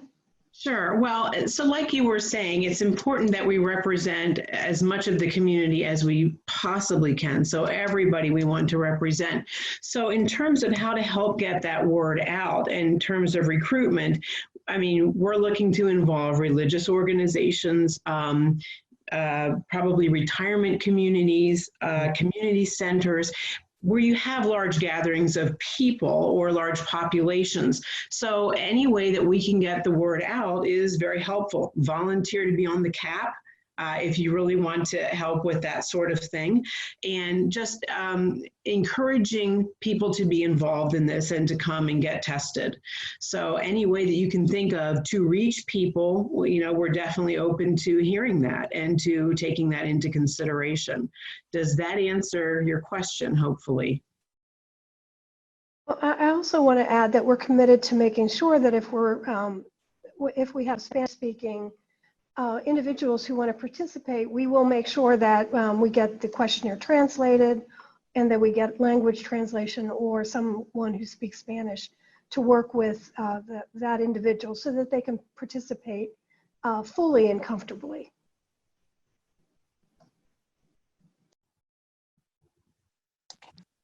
No, thank you, Sharon and Susan. All right, next question. If we participate, how soon will we get our results? And will our healthcare providers know how to handle our follow-up questions with us, maybe offer additional screening tests? So the first part of that question, for how soon will they get the results, that will be dependent on when we get the results back from the lab. So I believe you can expect a little bit of a delay on that. Rachel, do you recall in the protocol? I'm having trouble remembering on our schedule. I think it's going to be at least 6 months. Part of that too, I'm sure, will depend, you know, if all of the sites are launching around a similar timeline. All of our sites are sending their serum samples for PFAS testing to the same central lab. And so it is going to definitely be a multi-month delay. This is not something where you would come on Monday and 2 weeks later we'd be able to send you your results letters. But Rachel, for the clinical tests, I mean, if somebody comes in with, you know, undiagnosed something or other and we find something, that would be a quicker turnaround, right? Whether we notify physicians. So there are protocols in place. Certainly, you know, if day of you came and your blood pressure met very high concerning thresholds, we'll have protocols in place for directing someone to seek more immediate medical care, or if it's, you know, a little high, that you should follow up with a provider in a certain window. And then for the clinical biomarkers, those may turn around faster. They are still not going to be as fast as if you were going, you know, it's important to remember this is a research study. It is not for receiving care. So if you have direct concerns about your personal health that would necessitate a blood test, you should direct those to your doctor for that type of concern and care. But yes, certainly anything that is alarming on the clinical biomarkers, there is an additional protocol to prompt a faster phone call and follow-up to try to reach the participant to let them know that there was, that one of the results from the health endpoint screening suggested a need for more prompt follow-up care with their personal physician. Yeah, and that part your physician should be able to certainly be knowledgeable to help you with. And we've been talking as a team ways to be able to educate physicians in the area about what PFAS levels mean. And so I think we'll be working with the Bucksmont Coalition and with the Pennsylvania Department of Health and Temple really to be able to get some kind of education of and a documentation available for physicians. So if you went to them with a XYZ level, they would be able to understand at least what it meant, or be, refer you to someone else that could give you more information. So we are cognizant of the need to educate our physicians as well. And I do think Laura can maybe speak to this, Warner from ATSDR. There are guidelines that we can link to on our website for physicians that ATSDR has put out there and developed as part of the pilot study for the PEACE protocol too, that we'll link to. As a team, we've talked about how to broaden that reach of information to physicians and make that experience more informative if you take your results to your providers. That's correct, Suzanne. You can go Google ATSDR and PFAS, and you can find information for your healthcare provider. What we can share now, right there on ATSDR's website, and we're glad to consult with people who want us to kind of figure out what that means for them personally. I think one of the great hopes about this additional study work is that we will learn more about how to advise people about what it means to have these exposures. Right now, no matter what your level in your blood is for these PFAS chemicals, we don't recommend specific screening and follow-up protocols. So it's an area that we don't know a lot about and would like to know more. Okay, thank you, Laura. Next question, any link of PFAS to bladder cancer? Risa and Robin, do you want to take that question? Sure, Robin, do you want to go first or should I? Yeah, sure. Yeah, I can take it. Yeah, so there's been links to cancers of kidney cancer, as I mentioned earlier, as well as testicular cancer. So we've got multiple studies that have indicated that. There currently are no studies that have identified a link to bladder cancer, but as Dr. Savitz said before, it doesn't mean that there isn't a link. It's just that the currently available studies have not identified a link. I think the other thing that everyone might be very interested in also is, and we should make sure that we put this link up for people to see afterwards. ATSDR has a really nice comprehensive report on the health effects that presents systematic information about what's been published to date. Or at least as of that published date. And so that can shed light on some of what we're talking about in terms of inconclusive evidence or not overwhelmingly statistically significant evidence.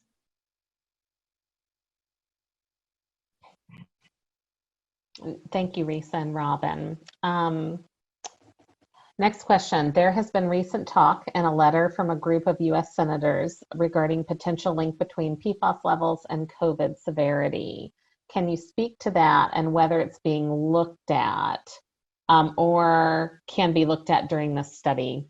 Risa, you mentioned the COVID link, and Laura, I don't know if you have information about this, if there have been discussions at ATSDR regarding the link between PFAS levels and COVID severity. Laura, we can't. Laura, you're not on, and I'll follow up after you. That's better. That's better. Thank you, Laura. Sorry about that. ATSDR did put a statement on our website about how basically what Dr. Savitz said, that this is an area that we're interested in learning more about, but it is not part of this study protocol. I think there are a lot of questions being asked and that there's interest in having it be explored, but this particular study that you're learning about tonight, the protocol does not address that. Thank you, Laura. Risa, did you want to add anything? No, I was just going to suggest that people could look, and that's another thing that we can put a link to, that June 10th statement from ATSDR suggesting that the intersection between PFAS and COVID-19 should be explored. Okay. I would just like to add that there's so much that we still don't know about COVID and its effects on the body. That, I think for the next years that there'll be a lot of research that needs to occur on the immune system and its lasting effects in other systems as well. So it may not happen as part of this research, but I'm sure as part of all the other research that's going on, this would be one of the questions that's going to be considered. No, thank you all for answering that question. Next one, which PFAS compounds specifically will be evaluated as part of the health study, e.g. short chain only? I think we might have covered some of this in David's prior response. David, I don't know if you want to add anything. I don't know. I don't have the exact protocol of what is the menu of forms of PFAS that will be evaluated in blood. That's really the question that at least I think this is getting at. And there are different sort of menus that different lab protocols use, ranging from like 4 or 5 of them to 20 of them. And I don't know if anybody on the call, if Laura or anybody knows sort of in this study which of those menus is planned in terms of the spectrum of forms of PFAS that will be examined. I don't know myself. I think, David, that we're closer to the 20 rather than 4, but okay. In the protocol, it's the list of chemical formulas, and as we all have, we have skimmed that and said, great, that's the exact ones that are being tested. So we could certainly follow up with better clarification on the exact ones, but it's part of the goal in the breadth rather than depth was also to be more inclusive of compounds that we were testing, whereas David had said some prior studies had really focused on a much more narrow group of compounds. So in the past, there have been fewer compounds of concern, and as the technology has diversified, there are more of the newer short chain variants, and as PFOA and PFOS became less important, there are other forms that became more prominent. And so if it's getting into that range without seeing the complete list, I would strongly suspect it's looking at all of the compounds of current concern. It's a fairly extensive list. Thank you, David and Rachel. Next question, can someone who is not part of the first original study be able to participate in the second study? Yes, if you meet eligibility criteria. I'm assuming the first original study, they might be referring to the biomonitoring effort Sharon conducted. I think they would be, and we strongly lobbied that those 235 participants still be able to be part of the study. Next question. At this point, VA will not cover claims relating to PFOA exposure.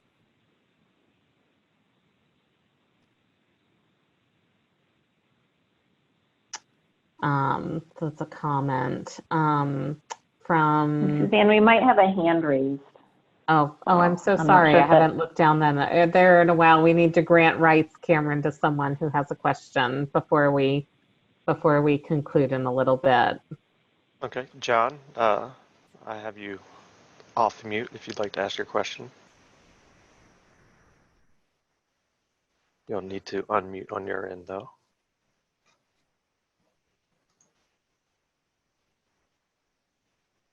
I don't think we can hear you, John. Is it working now? Oh, it is working now. There we go. We can hear you. It's my understanding that the PFOAs and this has been linked to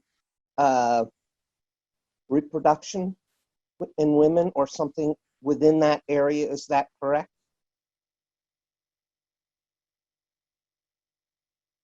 Yeah, this is David Savitz. I'll be happy to offer just some general comments. I mean, there's been a fair number of studies looking at different aspects of reproductive health. There is not much evidence that it's related, for example, to fertility, the ability to become pregnant. or evidence. There's a little bit that it may be related to miscarriage, but that's not very strong. There's more evidence that it may have a small, that it seems that it does appear to have a small effect on fetal growth, not anything dramatic, but that a little bit of a pattern of slightly smaller babies born to moms who have higher levels of PFAS, PFOA, and PFAS, PFOS in particular. But those are, and then there's a whole range of different reproductive health measures. And really, I think the one that has the most sort of evidence is birth weight. There's also some evidence related to the risk of pregnancy complication, of high blood pressure in pregnancy or preeclampsia. So those are again, it's a complicated, reproduction obviously is more than just one measure. It's a whole array of considerations. My question, I guess, would be more towards the effect of all three of my females have had to have total hysterectomies. Is that something that has been considered? I'm sorry, I didn't catch say that again, please. All three of the females within my family have had to have total hysterectomies. That I have, again, again, clarifying, there's some things we don't know about because we haven't studied them. I am not aware of research on PFAS related to those types of problems. There's a variety of problems that result in a hysterectomy, different complications and health issues that lead to that. And I am not, others may be able to comment, but I'm not aware of research that has addressed that particular realm of health concern. So that's something that would not be explored then? I don't, again, not in this study directly. There may be hints of it. Yeah, they're going to be looking at an array of these sort of clinical markers of hormones and other factors. It might point in a direction of that nature, but that's not something that would be looked at directly as a primary aim or product in this particular study. And I don't know, Rachel, do you know if it's in anything like that is in the questionnaire? I don't know that exact question. There are questions for women on reproductive health and pregnancy and birth history. I just don't remember every single question, but there will be a fair amount of self-reported data tied to women's health and reproductive health outcomes. So the question is, we'll know more later. We have just, started working with the questionnaire now that it's approved. It's quite a long questionnaire with a lot of different health outcomes covered. So yeah, we'll be able to give you more information, I think. Thank you. Thank you, John. One more question. I think we're running up on our 9 p.m. endpoint, and I'll read that last question to the group, and then just an announcement. For those questions we don't answer in this live session this evening, we have a record of all those questions, and we will provide written responses to the community in response to those questions. I still think we have about 21 more open, which is phenomenal that we've had this much community interest. But the last question that we'll take for the night, I think I'm going to direct that to our Temple University researchers, Risa and Rob. And this is from Senator Collette. Constituents have asked what's happening with the Temple Cancer Study, given the number of cancer cases in this area. Yeah, as I mentioned before, that cancer really isn't a focus of the multi-site study. So both Dr. Wilson and I are thinking through how we can pursue other funding opportunities because it is such, when we've talked with community, and both Dr. Wilson and I have had community members calling us, cancer and concerns about cancer bubble up to the top almost every time we talk with someone. Robin, would you like to add to that? Yeah, I just appreciate the continued questions and the continued activism of the community. A major reason why Dr. Jones and I are even a part of this project is because of the advocacy of community members who are really interested in cancer. And so we agree with you that, cancer is going to be very important to study. Right, and we're trying to keep it on the table. I mean, Hope and Joanne have been advocates for this, and they've gone to CDC and ATSDR and told them how important it is for this community to study cancer. So we still have our fingers crossed that there may be a way to get some kind of funding for some kind of study that would be supplemental to, the main protocol. And, if we get something like that, this community will be the first to know. So all hope, we no, all bets are not off, but we're hoping, that by the time before we get to the end of the study, we'll be able to do some kind of research on cancer that's funded by the government as well. Great. Thank you for answering that question to our study panel. I think right now we're a little past 9 p.m. and as I mentioned before, we will be providing written responses to the remaining questions we didn't get to, the 20 or so left. I will turn this back over first to Linda and then Sharon to close out this evening. Would you like to say a few words, Linda and Sharon, before we adjourn? Yeah, I mean, I know we've had a little attrition in the panels and it's been a long, 2 hours is a very long meeting. And Suzanne, you can comment too after if there's ways for people to give feedback. This was our first attempt at a virtual meeting and, we'd be welcome receiving things that worked for you, things that didn't work. So, because, it looks like we'll be having virtual meetings for a while. So I just want to, really thank everybody for all your questions and for all your attention. I think it's been, from my point of view, I thought it's, very useful for us and I hope everybody found it useful as well. Thank you, Linda. Sharon, do you want to add a few more notes and then we'll Sure. close? I mean, I would just second what Linda said. And I know it's been a really long 5 months for this community. From the Pennsylvania Department of Health, I know very well how tough it's been with the pandemic. And so we really appreciate your patience and continued engagement on this issue. And we really want to emphasize that we really understand how important the issue is. And we're really glad to be able to ramp back up and start working on this issue moving forward. So thank you. Thank you, Sharon and Linda. And thanks again to all the community members who joined this meeting this evening. Our study website will be active next week. We will be posting all of the information from the meeting to the study website, and we received a lot of good information that we can link to on the study website as well. There will be a way on the study website for you to submit questions to the study team and recommendations, as Linda said, for our next upcoming meeting on what you liked about the format, what you didn't. So we'll be reaching out to individuals also via email.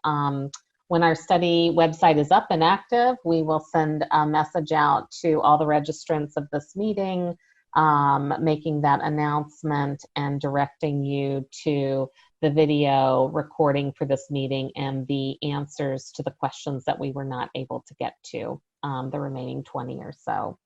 So again, we really appreciate it. We're going to go ahead and adjourn. Thanks again to our study team and to the community members. We will hold our next study meeting, our community meeting in the fall, and we'll be publicizing that heavily. We hope you all will join and continue to be engaged in the Pennsylvania multi-site health study.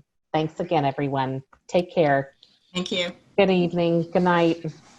Night.